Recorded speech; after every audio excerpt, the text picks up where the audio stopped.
So, welcome to episode 5 once again of the Soil Mastery series. Um, today I want to address a very real problem that we are having in the African food system. This is affecting both farmers, agro-dealers, and extension agents. So, what do we do when the recommended fertilizer is simply too expensive to buy? This is a question. And we are in the time when the price of fertilizer globally has skyrocketed. It's not available in a lot of places. So, because the truth is, when fertilizer is out of reach, the farmer's need to produce better food or better harvest does not disappear. The season still comes. The crop still needs to grow, and decisions still have to be made. This is a fact. And today's presentation is about a common sense answer. We are not advising for less farming practices, but we will be advocating for a better farming practice. We will not be advocating for abandoning farming inputs like fertilizer. Rather, we will be rebuilding, crop performance through a combination of biology, soil structure, balancing the soil composition, as well as a smarter way to crop protection. So we're covering both soil and crop together in this slide, in this presentation. So most people begin with the wrong question. How do we replace fertilizer? This is the common theme around my circle since the war and its impact on fertilizer.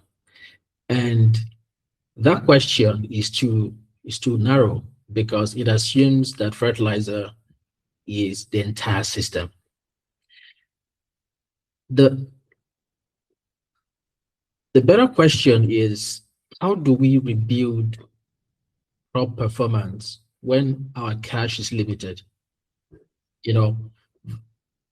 It shifts something, because once we ask better question, we stop looking for a single substitute product and start building a better performing farm system. So the goal for today is not to search for a miracle product, an alternative. The goal is to understand which levers still improves crop performance, even when the money is short. Okay? And one of the biggest mistakes in agriculture is assuming that underperforming soil is simply a barren or dead soil or empty soil. In many cases, the problem is not only a lack of nutrients, it is a lack of function. And that is why today, if you look at the slide, it says that many soils are underfunctioning, not just nutrient, not just that they are nutrient poor, they are also biology poor, they are also soil structure poor, they are balance poor. Some nutrients are too high than the others. So soil health research increasingly treats biological activity, organic matter processes, and the soil system interaction as central to productivity, not as an optional extras. Okay, so when yields drop, we should not ask what is the missing product. We should ask what has stopped working in the soil. Okay, so for many years, many much of agriculture has been built around, feeding, feeding the plant and reacting to visible problems. They will say, add more of this product, add more of that product. It's always reaction after reaction. This has been the case for years.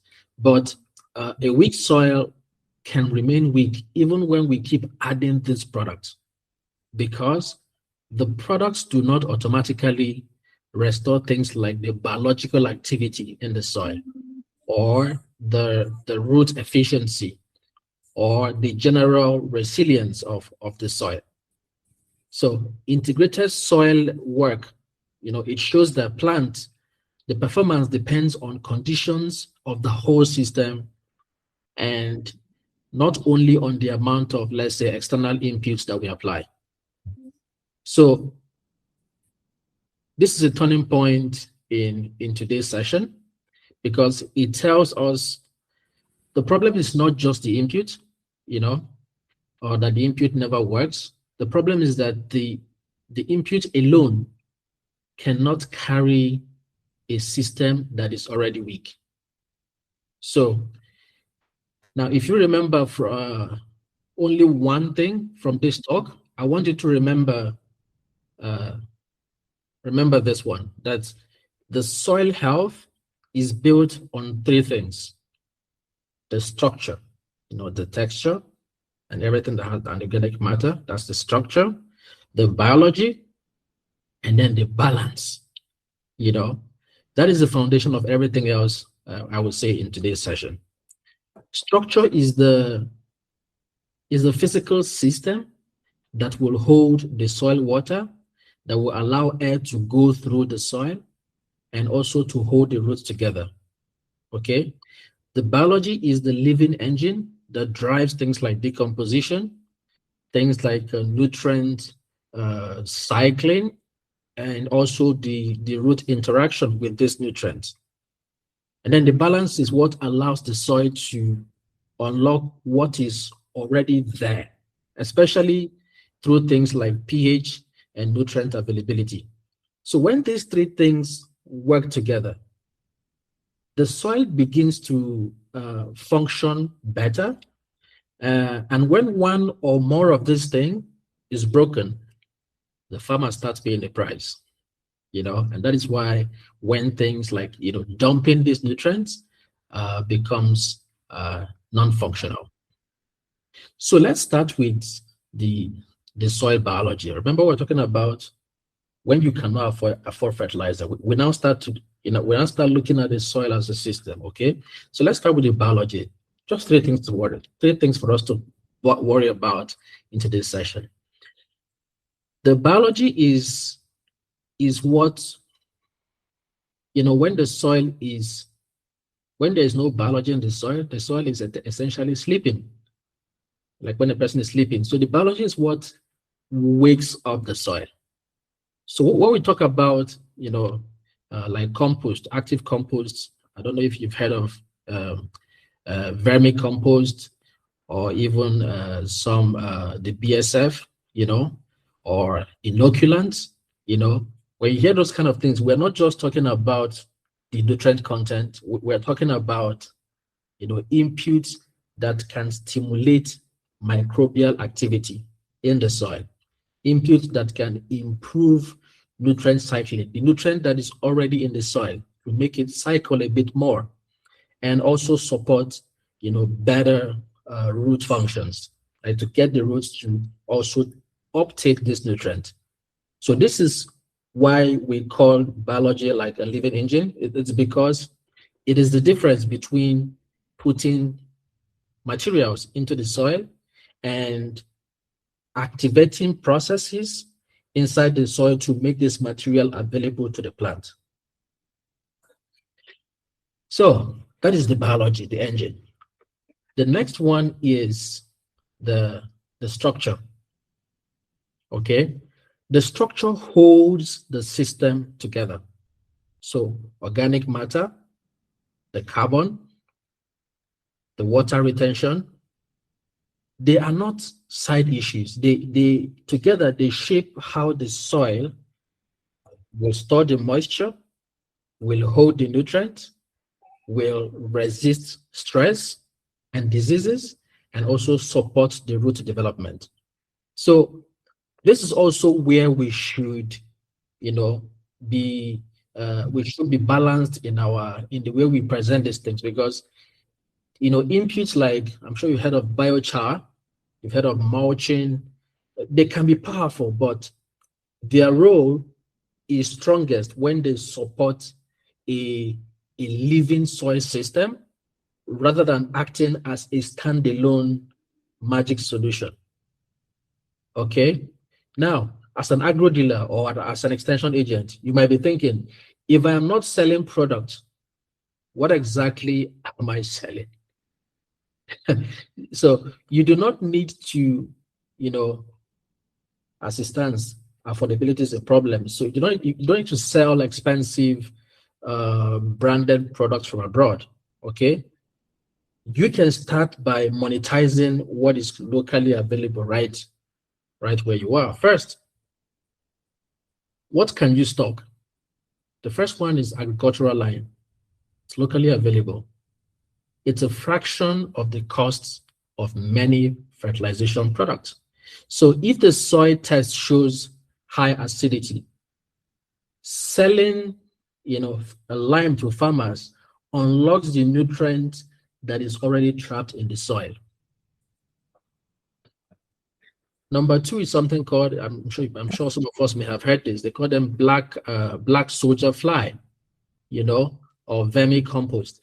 So this is a new industry and they're exploding locally across the continent. So as an agro dealer, you can partner with a local black soldier fly producer.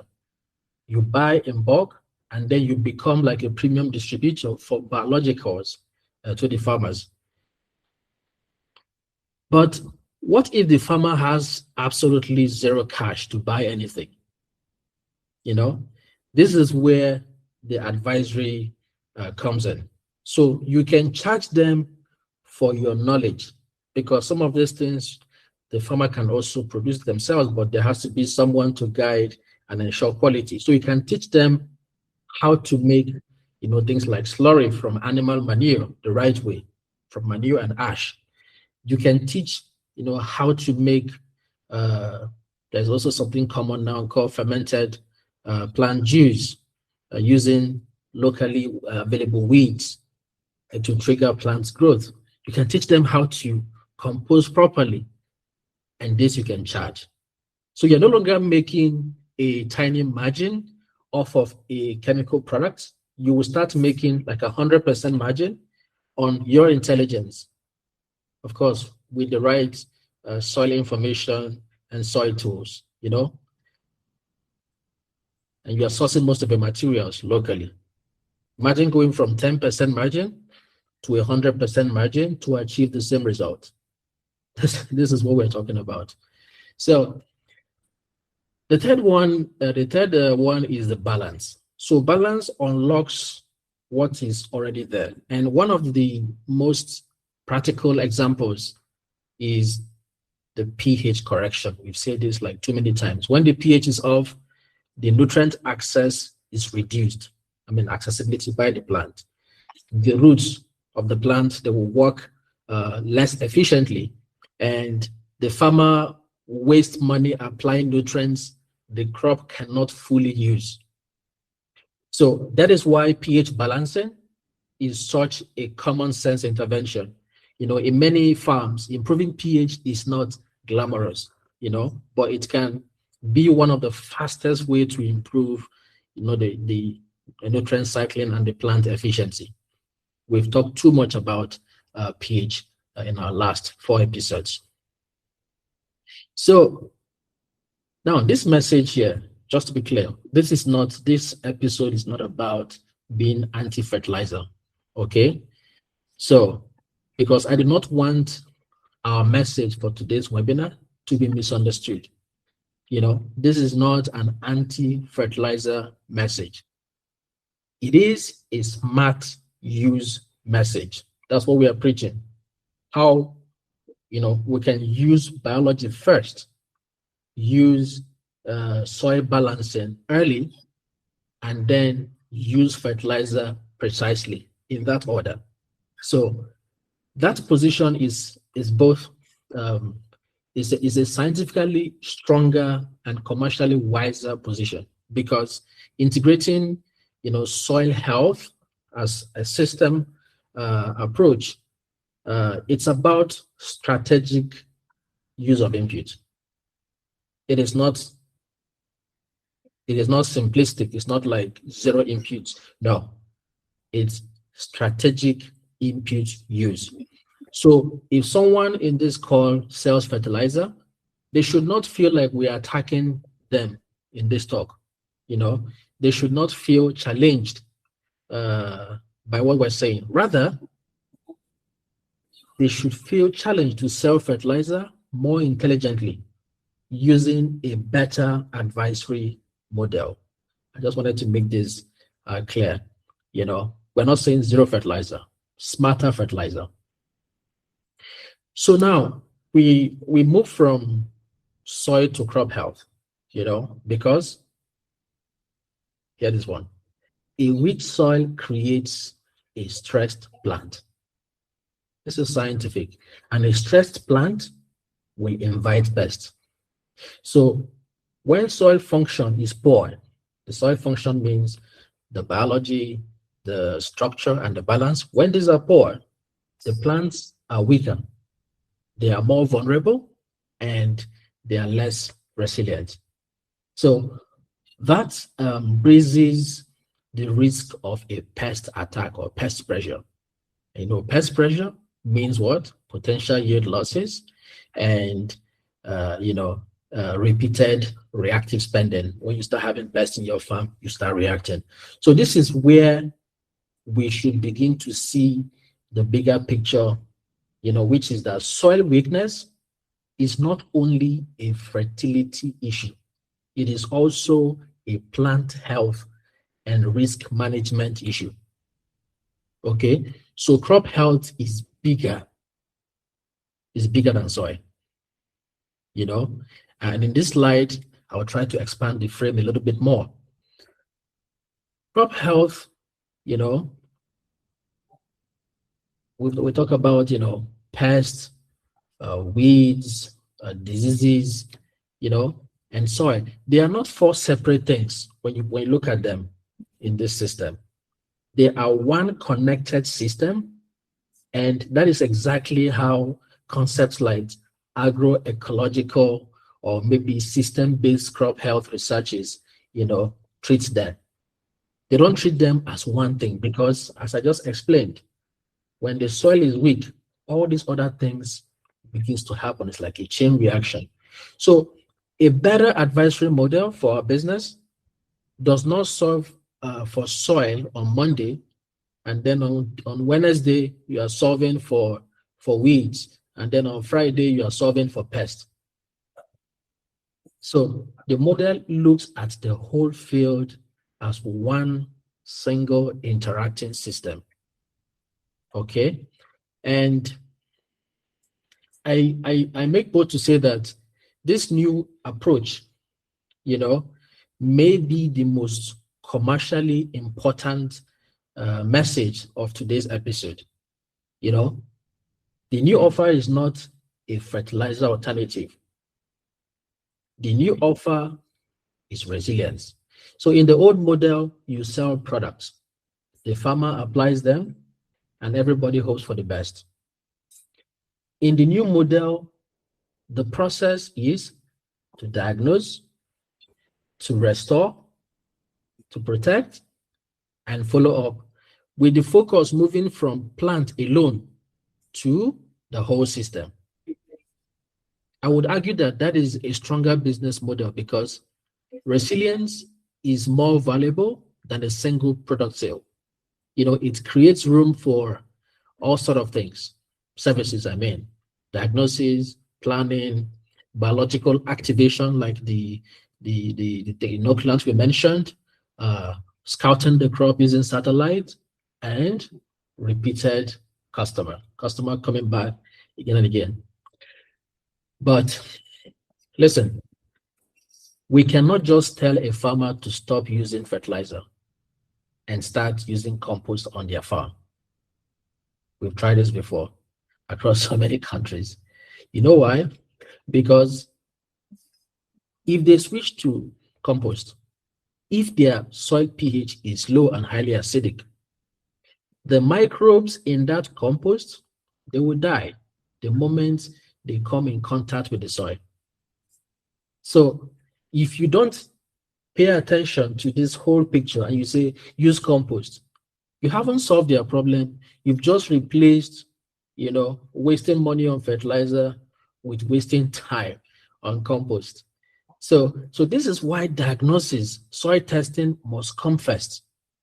The soil test is the gatekeeper to everything else.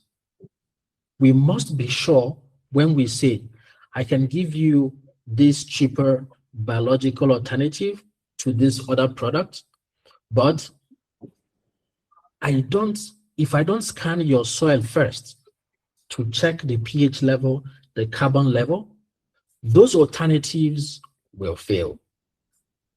That is how you position the digital soil testing, not as an extra cost, but as an ultimate,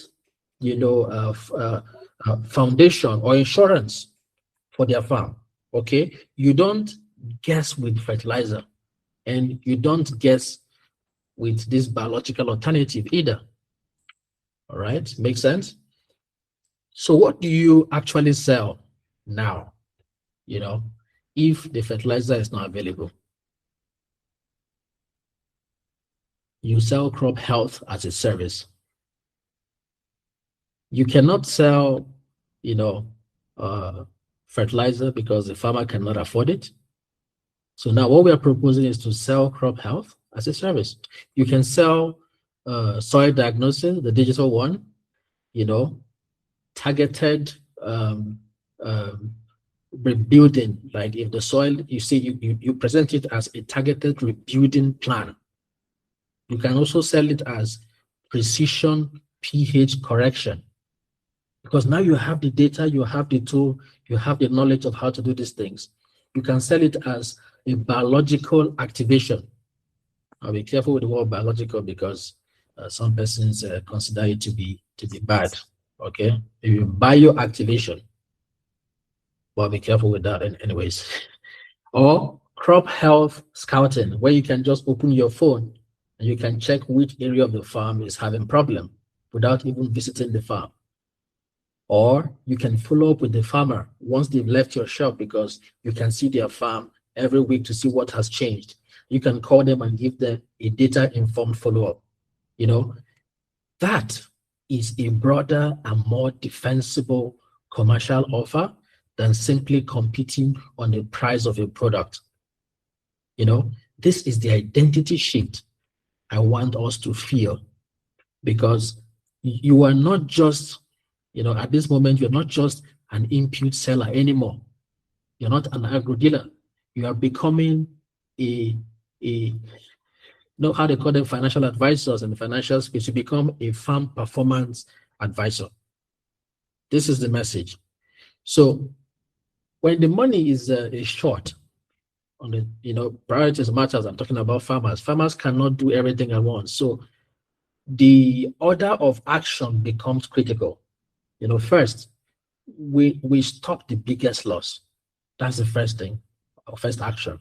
Secondly, we rebuild. The biggest loss in this case is the fertilizer, because already it takes a lot of their budget. Secondly, we rebuild the weakest function from the soil testing. What is the weak link? We rebuild that. And then once we do that, the third thing would be to protect the crop. And once we protect the crop, the fourth thing will be to spend precisely. And what does the farmer actually buy through this process? Number one, they buy certainty, more certainty, less waste, better resilience. When they cannot afford things, you provide them with an option to be resilient, and then a more sustainable recovery path. Excuse me. This is what makes this offer we are presenting practical and commercially believable. Okay, so it means that we will be assuming a new professional identity, and today's session is about identity. It's not about vendorship. It's not about agro-dealership. It's not only about extension workers, crop health operator. This phrase, I like it so much because it names a new kind of profession for us. Someone who understands the soil, the biology, the pH, the crop stress, the pest, disease risks, and who understand follow-up decisions as part of one single service chain. That integrated framing is consistent with crop health and the general agroecological management, literature, if you are in the academia, because it emphasizes prevention.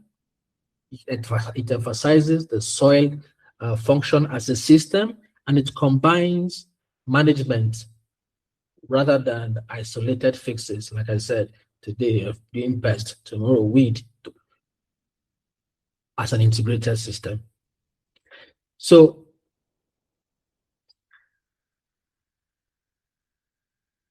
any questions so far before I think I've been talking too much. Do we have any comments? I see that we have.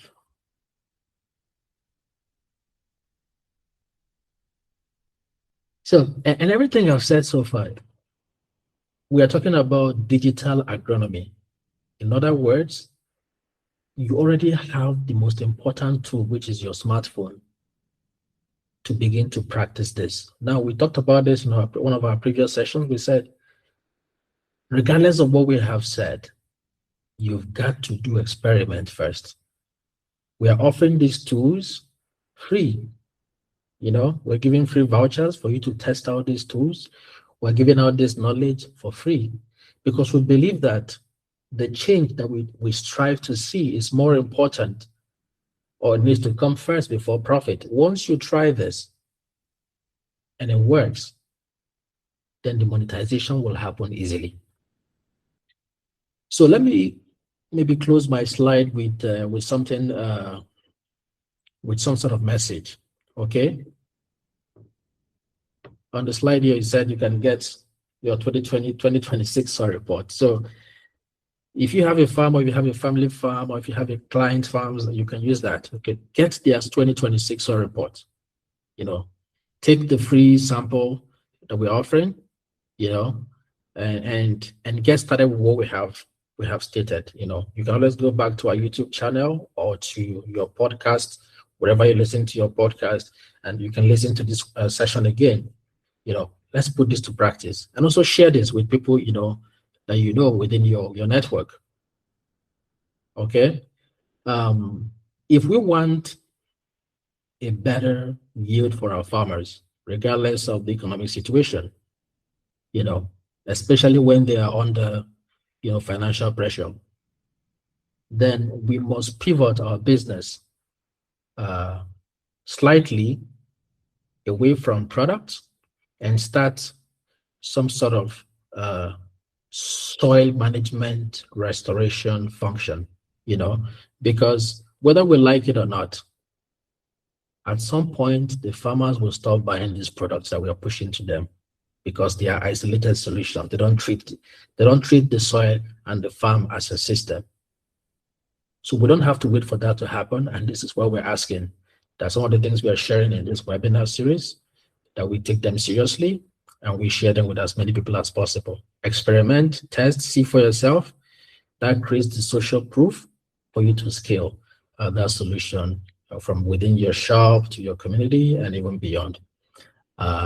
Because that, my friends, is the future of agronomy in general. Thank you very much. Any questions? Any commentary?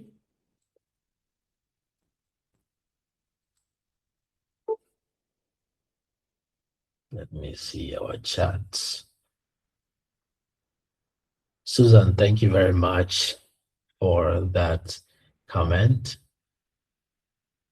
See, today we are very, very on time. Okay. Now this is recorded, so you will get a copy. We'll send an email after this session. If you want the presentation itself, we can attach that as well and make it available. So you can always download it. Yeah.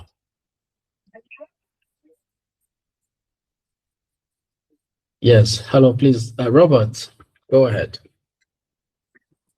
Thank you so much, Gabriel, for the good presentation. Though I joined late, but I have seen a bit of it. So just want to appreciate.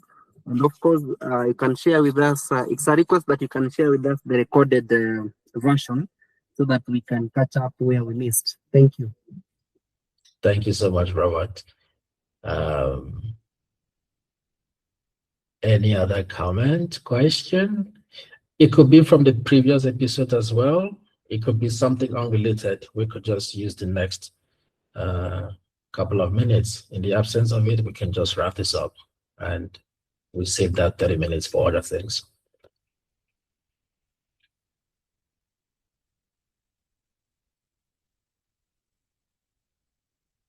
Hi, Immaculate, please go ahead. Hi, everyone. Hi, Gabriel. Thank you so much for the nice presentation. Very clear, very stimulating. Just a quick one. I know of course, I've attended all the other sessions, but I'm looking at the viewership today, the participants today, and thinking that a 5-minute expose to the tool, at least the soil tool, would go a long way in making clarity between what you've said and what you talked about, the entry point to this crop health, the pH, and so on and so forth. So I'm kindly requesting if you can just spend the next 5 minutes and take us through just a sample of what the tool can do and how the presentation is, including the recommendations it shows. I believe that some of the members in today's meeting would be happy to see that. Thank you. Awesome. So there are, okay, we can do that real quick. There are a couple of tools. Is someone still speaking? Okay. So in the last episode, we have gone through 3 different tools. So I'll just take them in no particular order and then come to the specific request of going through this soil analysis tool. The first one we used was something called the soil tax. Okay, soil tax. So soil tax helps to estimate how much money the farmer is leaving in the ground by not testing the soil and following the right agronomic approach to maintain the soil health. So in that previous episode, this was our very first episode, we used Kenya as an example, and we selected any of the crops from the list. We can go with coffee, or maybe something more staple like maize. I love ugali. So once we have this, we can also specify what the farm size is. So we could just go with like a 2-acre farm. I could estimate as 1 hectare or 1 point. Okay, 3 acres, 1 point, let's say 2 or 1.3 for 3 acres of land. And here we are asked to provide how many years we've been farming without soil testing. So we can go with, let's say, 3 years, let's say for a very, very new, recent farmer. And this is optional. If you want to put in how much you spend on fertilizer as well, it can also calculate. I don't have that information, so I'm just going to go ahead to calculate. So in the last 3 years, this farmer has been losing 68,560 Kenya shillings. That amounts to 22,000 shillings every year. Okay. And in terms of fertilizer waste, they are wasting around 2,000 shillings every year on fertilizer, which amounts to 7,000 cumulative. And then if they are signed up on a carbon project, this is how much they are leaving by simply not testing their soil and taking advantage of all the values that comes with it. So in total, we are talking 91,000 Kenya shillings that the farmer is losing without knowing much about their soil. This is astonishing. Okay. Then after this, there's a free tool. I'm going to put it in the chat.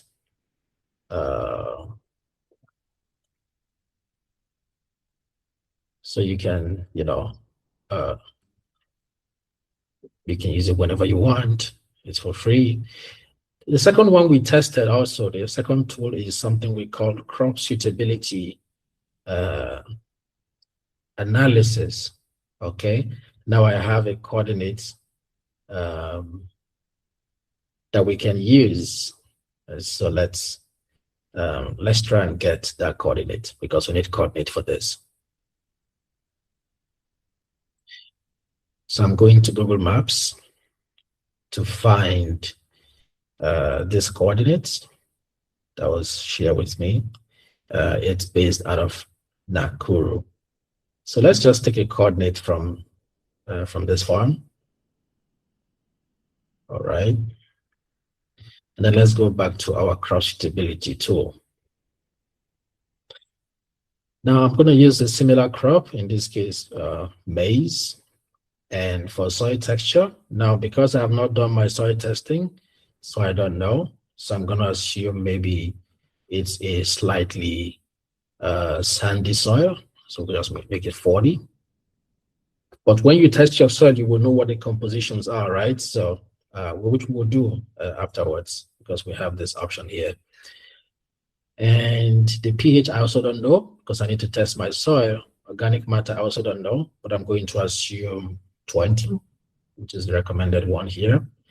And then I'll put that coordinates in this field. It's going to do a quick search and confirm that this place is actually in Nakuru.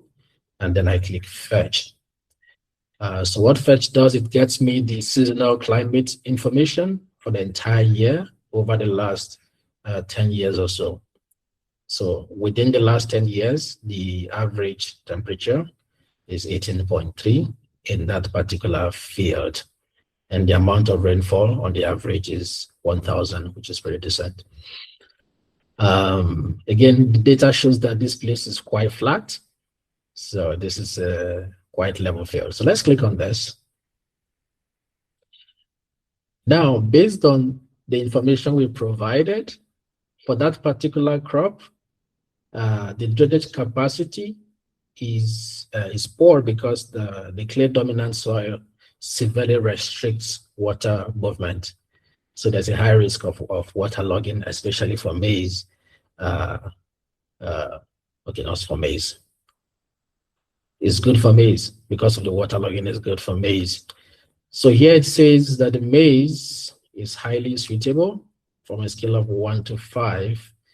And it tells you why, because the pH is optimal. The clay is a little bit too high, but it's, still okay.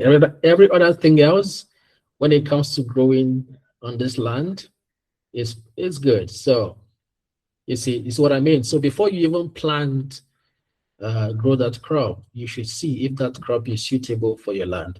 So let's go to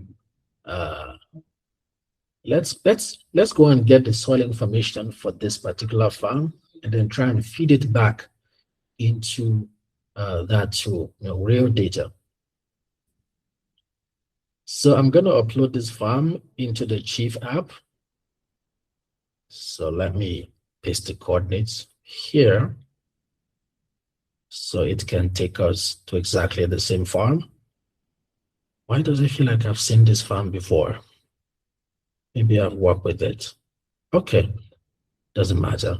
So it's around here. So I'm going to take this entire strip. I believe this is a boundary. I don't know how this is done, but let me assume this is a boundary because it looks like trees here. So let's take here as our farm. So I'm going to use this tool here at the bottom right corner, and we will draw the boundary of this farm. We will isolate the building so it doesn't pollute the data. So this is a 0.5 hectare land. That's roughly 2 acres. Sorry, 1 acre land. So I'm going to label this as Nakuru. See if I have any name here. No. Okay. So let's call it Nakuru Demo 2. Nakuru Demo May 6. Nakuru for the plant, let's use maize so I can go back to that example. You know what I'm saying? While we're preparing this, the second tool, I'm going to put the link as well in the chat. It's completely free, so you can use it as many times as you want. So that's the second tool I'm using. So once I do this, if you have any secondary crops, you can also add them. So the right calculation will be done in terms of nutrient balance or removal. So now we've saved the farm. We skip this because I don't know the planting date. So we go in here, we generate this report. Let's say 5,000 kilos per hectare as our target yield. And that's it. You've just requested for your soil analysis report, right? So easy. You draw, you click a few buttons, you wait 10 seconds. Once the result is completed, you get an email notification that is completed. That email will have a PDF of your report, so you don't necessarily have to come back here to view it. But because we are on this call, I'm going to view it from here as well. Same result. So it should take about a few seconds.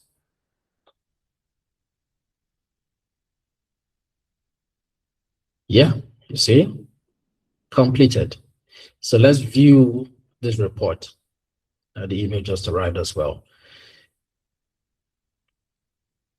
So as you can see, we have the Nakuru demo and all this other information to confirm that we're looking at the right report. But pay attention to the color coding, or maybe the values. We can come to the color codings later. Here it says the pH is 6.2. So let's go back to this report and set the numbers to the correct values. 6.2. And according to the report, it says that the organic matter should be in the next section. It's 19.1. So this is quite close to what we had earlier. 19.1 grams per kilogram. Now let's also look at the soil texture.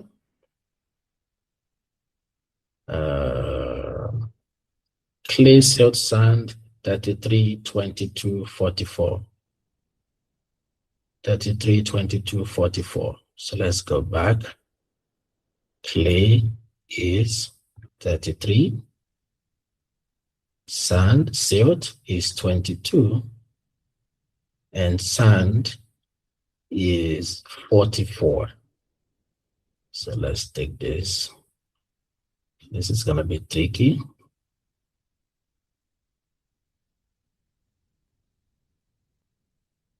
Our sand is going too high, so let's go down a bit. 22.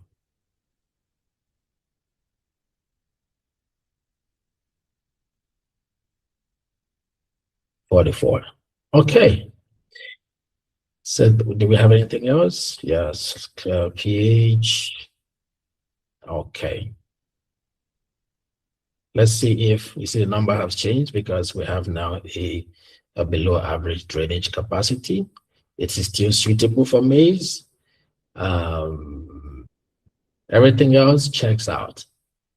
But let's try for another crop. What if we decide to grow potato on this same farm? I don't have, okay, root crops, potato. What if we decide to grow potato on this farm? Is this suitable as well? It's a 4. What if we try to grow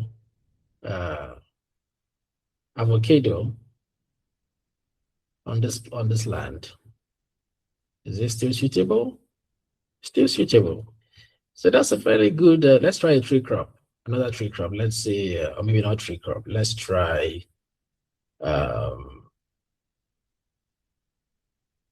coffee, another tree crop.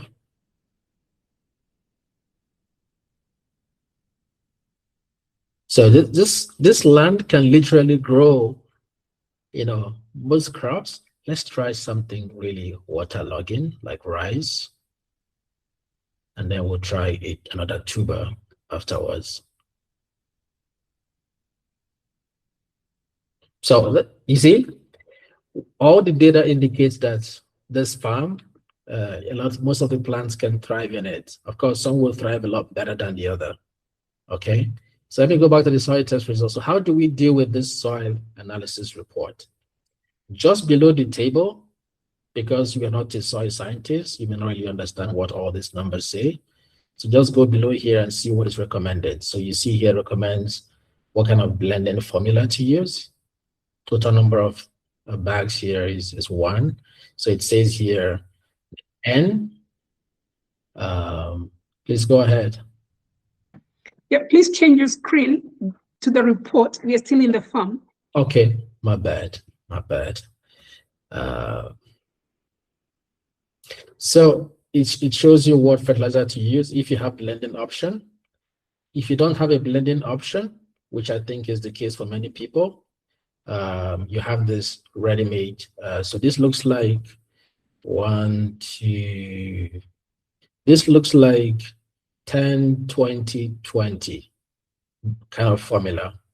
So anyone that is closer to that with lower nitrogen and more PMK will be ideal, or one that has 66, 44. So this looks like 6, 4, 8. So that will be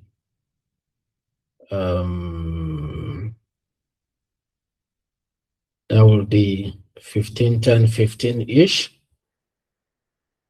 So any fertilizer that goes very close to this GMPK, that is closer to this ratio, is what you should get. And this is the amount recommended for that 1 acre plot. But if you have a blending company nearby, you could just give them this blending ratio, and they would blend it exactly as it is. This is like having a dress made for you, tailor and body fit. So besides the product itself, you have this other advisory on things like liming. We talked about pH balancing in this today's presentation. So it also tells you some information about that. It tells you when to apply the NPK. Here it says at planting.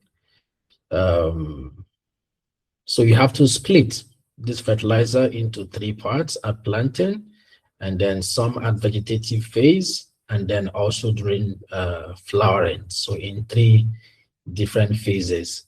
So throughout the cycle, you need around one bag in the whole cycle, because it's a fairly small plot. So these are things to note, but for pH, normally once you fix, for aluminum, once you fix pH, you fix the aluminum, all right? Just something to note. Again, you can play with this. I'm gonna leave a voucher in the chat. When you sign up, you can use the voucher to add some credits to your account and just give it a spin, okay? And if you have any questions, you can always write us a message, and we can have some follow-up and help you understand what is really happening. The link is, I'm gonna put that in the chat as well. The link to get your analysis done with that voucher, it's here. So everything is in the chat. So just below that, you also see the soil fertility management data, which has nothing to do with fertilizer, which has everything to do with today's presentation. So you can get information like the organic matter, carbon content, the cation exchange, the physical composition of the soil. And it tells you also some things to note about this data. It also gives you the corrective actions that you need to take. So you can see it took just 10 seconds to get the result, and maybe in total less than 1 minute from drawing your farm to getting the report. If you're an agro-dealer, it's something you can do on the fly. Just before the farmer decides to buy the fertilizer, you can provide a service to them and know which products from your shelf to actually recommend. And where they don't have the money to afford that, we also presented today that you have the option to suggest other ways to manage the soil fertility to unlock what is already there. Why do we have fertilizer in the first place? We have fertilizer because they make nutrients readily available to the plants, like this. Okay, the ones in the soil sometimes takes months, years to be unlocked. But with what we have shared today, we have found a way to be strategic about it. We can make these nutrients available if we have the right timing and the right strategy, especially when the farmer cannot afford to buy the quick one.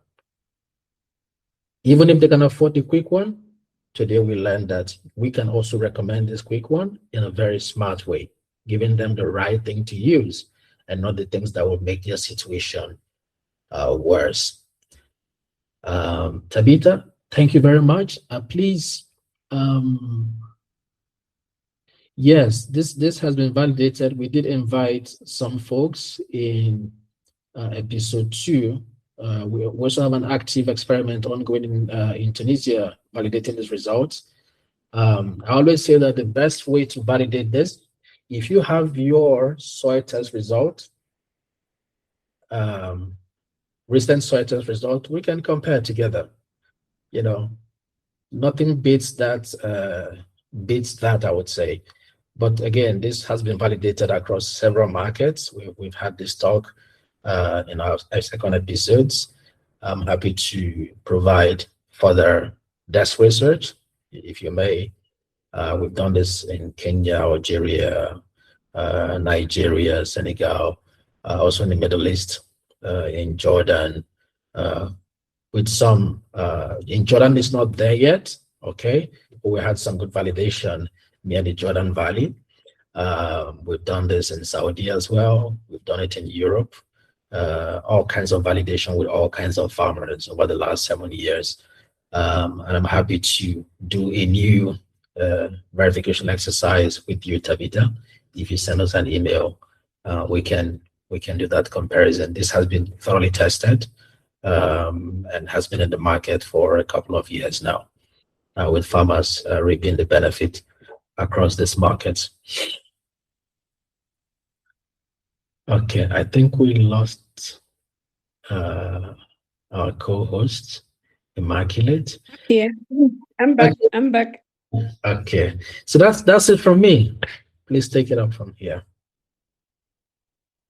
All right, thanks, Gabriel, and thank you so much to everybody who was able to attend today's session. This is our 5th session. All the other sessions are also available on YouTube. You're free to visit. So Gabriel and I have been running these webinars for the last 5 weeks. We shall continue to do so every Wednesday at 2:30. And we believe that there is an opportunity for all of us here present and for anybody else who may join us later to do better on our own farms, to do better in our own communities, to do better business with the farmers that we may be serving, or to start something new in terms of providing better information to our colleagues, to our farmers, and for business, especially for business. So for me is to thank each one of you, to thank Gabriel for a very good presentation, and to invite you again next week, Wednesday, 2:30 p.m., and even earlier through email, through a call, for us to explore further how we can do this better and how we can make money out of the whole thing that we're talking about. Thank you so much. And I can see our time is up. So just want to wish everybody a good evening for the rest of the day. Until we meet again on Wednesday, you're welcome. And please feel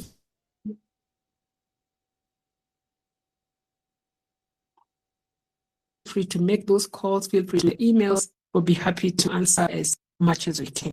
Thank you. Asante sana. Bye-bye.